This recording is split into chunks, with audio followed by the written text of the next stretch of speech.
Cyrus Carmack Belton entered that Shell gas station at 8 p.m., 8/28/2023. He had no way of knowing that he'd be dead in about 10 minutes to take his book bag off. A very fair request, and he complies immediately, not rude.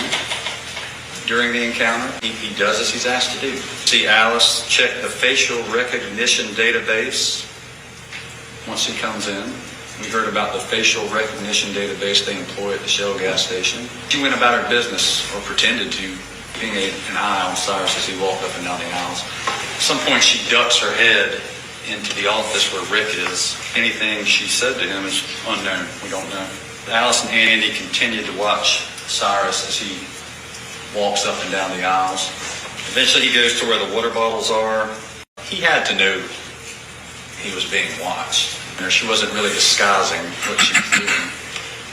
Fight or flight.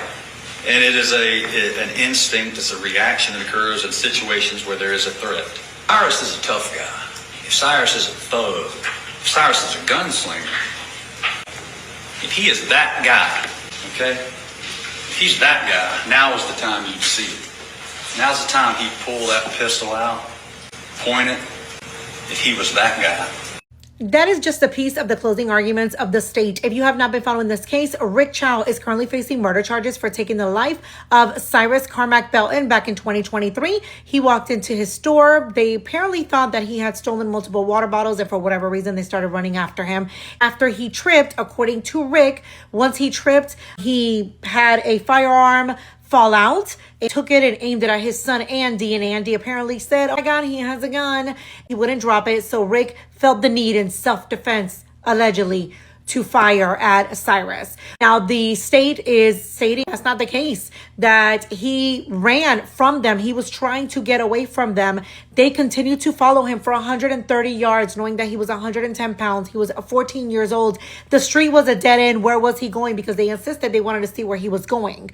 It fell out that in no moment did Cyrus turn around and point it at him. They had zero reason to fire at Cyrus. What's interesting about all of this is that prior to the closing statement beginning, the defense wanted the jury pooled. Each individually asked, had they seen anything on the internet? Because according to them, they had received messages. There's posts on Instagram that have gone viral, as well as the family getting threatened, the judge getting threatened that if he is not found guilty, they're going to have a riot, etc. The judge was like, no, it is what it is. This is part of having a high profile case. I'll do the defense closing statements next.